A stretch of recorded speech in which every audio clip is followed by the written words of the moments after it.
Reported from the New York Times, in September 2015, a wedding reception in Mocha, one of the cities in Yemen, were bombarded by the airstrike of Arab coalition that led by Saudi and killed nearly 130 civilians.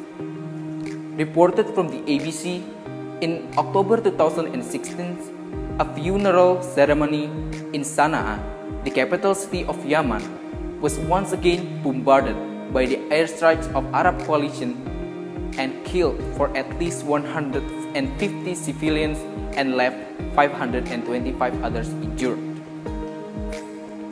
In 2018 of August, a school bus, when it was in a field trip, was again bombarded by the Arab coalition airstrikes and killed for at least 50 children and injured the 77 others. Antonio Guterres, the General Secretary of United Nations, have stated that Yemen nowadays is in the world's worst crisis of humanitarian.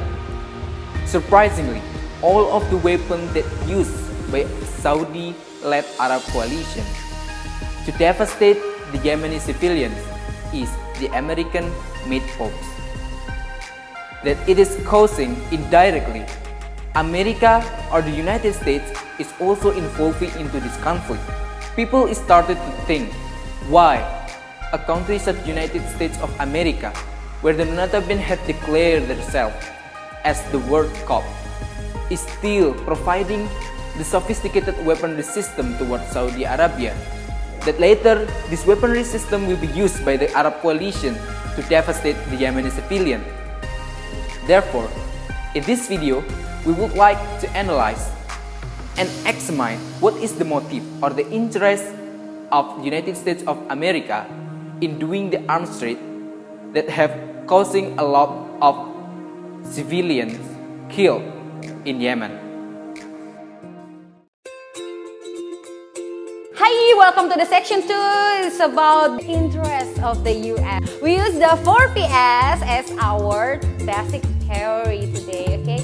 So, 4PS is defined by G. Iconberry, and it is the core, or we can say the elements of the national interest itself. The first one is about power.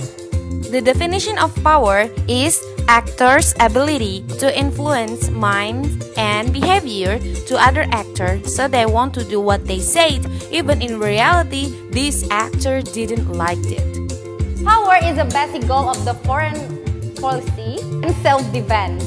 But that's according to the realists. But from the liberalists, they can say that not only use the military or self-defense, we can use other, for example, like trade. The second is the peace. What is peace? Peace is the absence of war. Or you can say that the cooperation to reduce the tension by using the agreement, the protocol, and many others. For example, like Paris Agreement. The third is about the prosperity.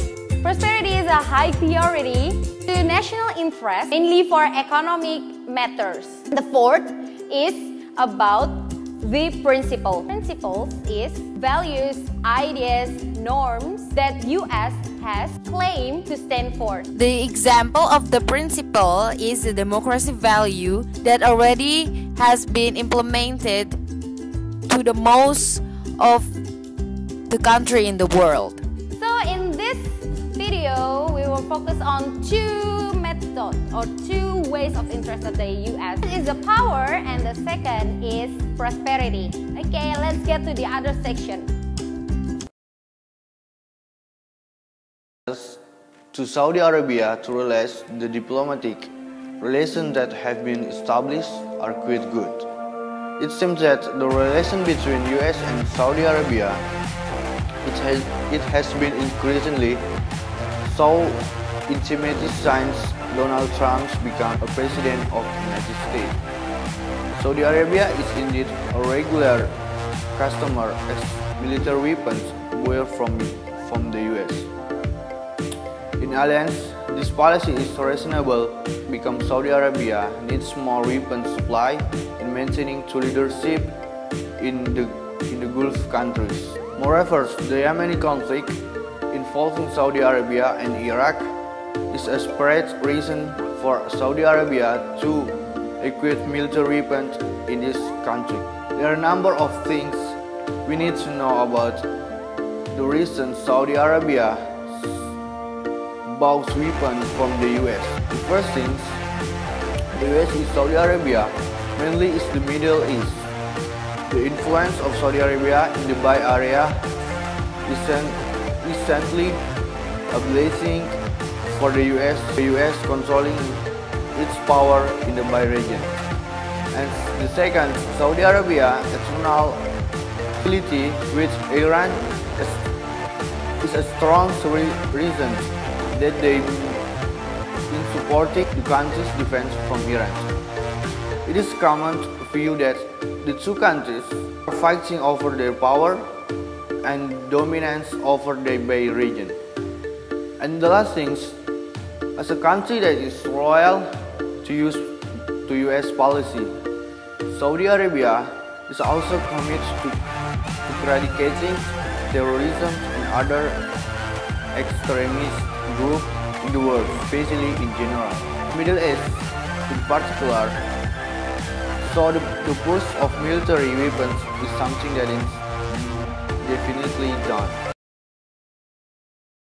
In 2017, the United States imported around 10.40 million barrels of petroleum per day, in which include crude oil that accounted for about 79% of US gross petroleum imports.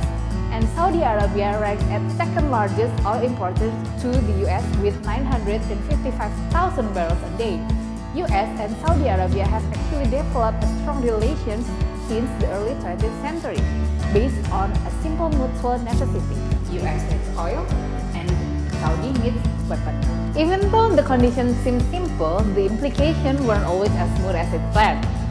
Looking back to the US and Saudi relation history, it all started from the oil embargo in 1972 by OPEC that targeted countries who support Israel in the Yom Kippur War.